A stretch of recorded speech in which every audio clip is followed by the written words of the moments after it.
All right, welcome back to the Sports Circus here.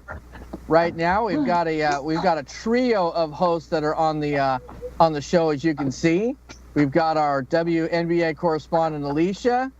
Say hey to us, and then Hi. we have got now in his 1970s Starsky and Hutch Huggy Bear hat. It also looks like Sweet Daddy, the guy from Good Times. Sweet Daddy would wear a mink coat and that hat. We've got the bookmaker, Sal Tuzolino. And before we get into anything on that, I'm going to go ahead and bring up a sponsor real quick. This segment is brought to you by Legal Shield, providing legal protection wherever you need it. You never know what's around the corner. Give Legal Shield a call at 213-245-1305 for dependable legal protection for less than $1 a day. Call them now, 213-245-1305. The Sports Circus can be listened to on Saturdays. This is the Friday edition, but Saturday can be found on 920 The Game, Las Vegas. You can also have 3 for the price of 1. As far as for Southern California, you get hooked up on KCAA, that is 106.5 FM, 102.3 FM, and 1050 AM that cover the entire Inland Empire, Riverside, OC, LA. They have got you covered. All right, we are back in here now, and we just finished up football, but we're gonna since Sal is good enough to grace us with his presence, we definitely need to bring up the NBA playoffs because we have 3 game 6s, pretty critical and pretty crucial that we're going to be having. We're going to have the Wizards playing the Atlanta Hawks. We're going to have the Clippers. The Clippers are going to be playing Utah, and then there's another game 6. It's just kind of escaping me right now. Oh, wait. It's the Celtics and the Bulls. That's right. We've got to put that one on there. Hey, before that, let's give congratulations to the Toronto Raptors, as Toronto Raptors went ahead and closed out against Milwaukee. Congratulations, Toronto. Your season is absolutely finished at this point because now you've got to play King James and the Cavs, and you're going to be bringing your brooms because King James will be ready for a sweep. What do you think, Alicia? You know I'm a King James fan. I'm a Cleveland fan. So yes, indeed, Toronto. We're going to send you guys on vacation. Yeah, Sal looks like he's swallowed like a sour ball or something. You know, he's just like, I can't take this anymore. You know, get lemons into lemonade, Sal. Join the party. No, I did yesterday. Now, you know it's true. I know. It was the sour ball was yesterday from the Bears pick. How do you go 2 and make that move? Unbelievable. Yeah, that was definitely. He would have been there. You had it right. He would have been there. There's no doubt he would have been there. Yeah, he definitely would have been there. Yeah. We have a great NBA matchup, guys, coming up. I mean, it was great to see that a typical win from the Spurs and the Rockets happened because we got that great matchup now with San Antonio and the Houston Rockets. And I'm calling this, as we all know, Kawhi Leonard's nickname is the Claw, and then we have Harden's beard, you know, so it's going to be the Claw against the beard that is weird. Two guys that hey, listen, Kawhi Leonard, a great defender. And then you have James Harden, who led the league in free throw attempts this season. The guy takes it strictly to the hole whenever he wants. Everybody touts him, Alicia and Sal, as being such a great outside perimeter player. But when you're leading the NBA, imagine that. You beat Westbrook on getting to the line as in the NBA. For the entire NBA, you beat Russell Westbrook to that. What does that do, Alicia? What does that do? What does that do for the team, knowing that you have a leader like that that's just willing to go to the hole all the time? Oh, it's great because if you have someone that can penetrate and get to the basket, that just opens up the outside. You want to have people that can knock down the threes. So when he gets in there in that lane, he can kick it out, number one. But number two, like you said, getting to the free throw line. You have to be able to get to the free throw line. If you can beat a team from the free throw line, get there often, knock down shots from the line. if it comes down to, a few points at the end of the game and you hit those free throws, that's very, very key and very, very critical, especially during the playoffs. Hey guys, how about Michael Westbrook walking off the court and just turning his back to everybody and saying, "I'm out of here"? What do you think about that? That's absolutely lame. That's like the kid who he doesn't like how the game's going and he owns the ball, so he's just going to pick it up and he's going to take it home. What a bunch of sour grapes. Okay, now how does that show you as a leader on your team? I love it when they were interviewed after the previous defeat, and when they interviewed him side by side with another player, they were asking the other player questions, telling the other player this, their center for Oklahoma City. They said, now when Westbrook was taken out of the game, you guys seemed to kind of disintegrate. And then Westbrook, as a captain should, he says, no, wait a minute. Don't make this about another half of my team and me. You're pitting my team against me now. I don't want you doing that. I had a lot of respect, Sal, for Westbrook when he said that. But when you go ahead and you walk off the court, you turn your back to everybody, and you're just crying in your tears, you're in your beer. You're just crying in your suds right there, saying, you know what? Nothing else matters except for my selfish routine in life. That's what it comes down to. That's what I get out of that. What do you think, Alicia? I would have to agree. You have to be a big person in that situation as a leader of the team.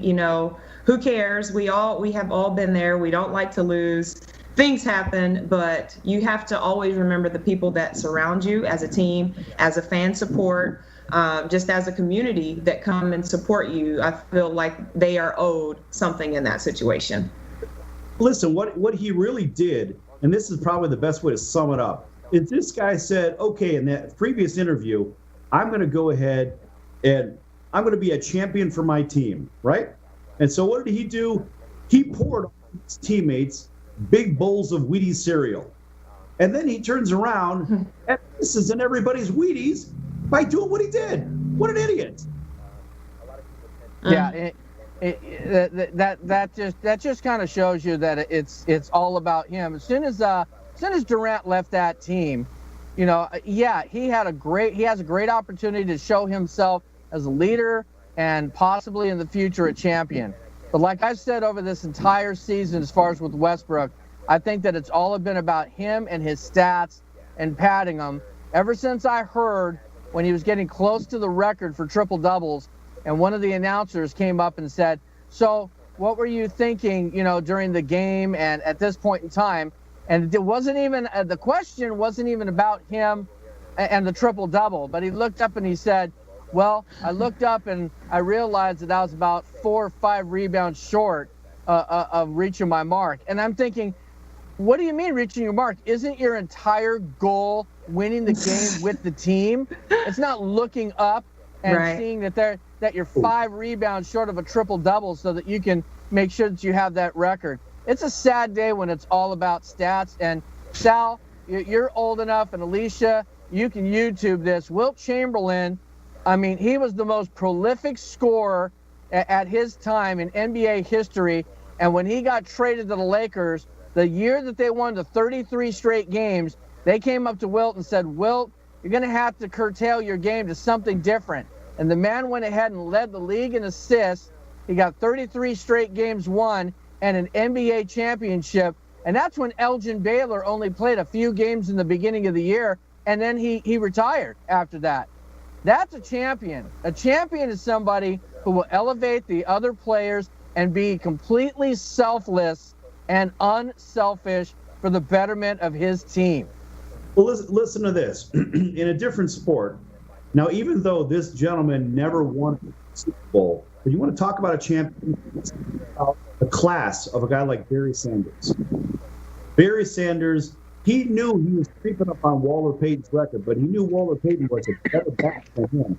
He played in all the elements, but Barry was a class guy. He said, I don't need to pass Walter Payton's record for everybody to know that I'm very good at what I do, and I'm one of the best. unlike Emmitt Smith. Emmitt Smith did the same thing that Michael Westbrook did in just another arena. That's all. That is very true. Alicia, do you feel? I'm gonna put this right in your wheelhouse. What about a WNBA player? Now, we all know that Cheryl Miller, Reggie's sister, was just an absolute legend. And then you see somebody like, say, a Cheryl Swoops. Cheryl Swoops was Cheryl Swoops. And a champion as well. What do you feel with somebody like, in a contrast to the WNBA, that someone like Cheryl Swoops is a champion? Cheryl Swoops could have gotten 50 points a game, it seemed like, every time I saw her. But it didn't seem, in my eyes, that she was that way. What's your opinion? I didn't get to play with Cheryl. She was actually a year before me, so they won the national championship a year before I got there. Was never a teammate of hers, but honestly, I never heard of any stories about her being that selfish player. I know she was the go-to player. Some teams have players that they go to, they run the offenses through and stuff like that. And she definitely did her job when it came to getting the ball in her hands and making things happen. But I've never heard of any stories from Texas Tech former players that played with her that she was that type of player. I feel like it's important to have those players that, they can score, but the role players are important too. And you don't want players coming in after a game automatically running to look at the stat sheet to see how many points they scored that game. You want to see how many turnovers did we have, how many steals did we get, how many points in the paint did we as a team allow this team to get. And so when you get those players that are on the team, like you said, that are unselfish, my biggest thing is if they're worried about how the team can make them better, they're very selfish as opposed to what they can do to make the team better. So, I don't think Cheryl was that type of player, to answer your question. And in the NBA where someone's at the free throw line anymore, and they used to be able to have these pinwheels that would go round and round, and that was in the Charles Barkley day, and it almost looked like you were getting hypnotized. And they stopped using them. So now they can hit those thunder sticks all they want in the background. But I guarantee you, I can have something better that would distract all of those players. I would get rid of all the thunder sticks. I'd get rid of all the fans, and I would just sit Sal with that silly hat underneath the hoop, and it would distract everybody. It looks like Sal's going to take it off, and there's going to be like pigeons flying out of it or something. That is a magic hat, Sal. You never know, but hey, you know what would be more distracting to all these players in the NBA behind that basket is if you put a picture of the word bank account and then you put a zero and a line through it for a zero balance. More distracting. In a few shows back, Sal had a brilliant idea. He said, for these NBA players, they should all be paid about $1 million. I mean, and that's a good living. Hello, ladies and gentlemen, a good living for somebody. And then they should be able to make excessive money on their endorsements. And that way the cream of the crop would actually rise. A LeBron would get paid, a Durant would get paid, and maybe some of these players that are bench role players that just don't put in that extra effort, it would elevate their game because they want to get a shoe contract, or they want to be sponsored by Nutella like Kobe used to. Well, they've made it so unaffordable for a family of four to go to any professional sports game. It's ridiculous. With all of the millions and millions of dollars that they have to pay them, the players should get some kind of endorsement deal, and they should have a real salary cap at a very low number so the average family can go to a game and the kids' heroes can be seen on a regular basis. It's not about $100 million or $300 million contract. Go get that $1 billion shoe endorsement deal.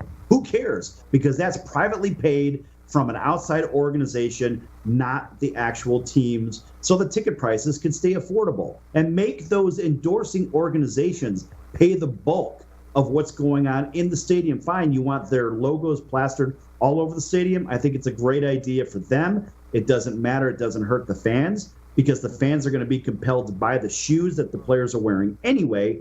But it makes it affordable. I mean, geez, when I was a kid, my father was able to take 4 kids and himself to a ball game for maybe $50. And we were getting food and everything too. Now it's $500, and I'm not 110 years old. Yeah, not to mention the concession stands. You're gonna pay a good $15 or $20 for a hot dog or, a small Coke for $30. Alicia, you're going to pay $200 to park at the NFL stadiums. You're going to pay $50 to park at the NBA, $50 for the NHL, and $50 for Major League Baseball, times 81 games a season for Major League Baseball. Wow. Imagine that. Look, that's silly. Yeah, that's crazy. Hey guys, before we go into a final segment, let's get some let's pick some winners here. I'll go ahead and say the 3 final the game 6s here. I'm gonna give you the game, and then you tell me who you think's gonna win. Okay, Alicia, you get all 3 rapid fire. Okay, let's have the Wizards and the Atlanta Hawks. Wizards. Okay, the Clippers and the Utah Jazz. I'm gonna go with the Clippers. God bless you. Okay, and the Celtics and Sal's lowly Bulls. I'm gonna go with the Celtics. Sorry, Sal. There you go. You're a wise woman. I'm piggybacking on all 3 of those, Sal, because that is just wisdom and genius coming out of her mouth. So, Sal, okay, the Wizards, Sal, and the Atlanta Hawks.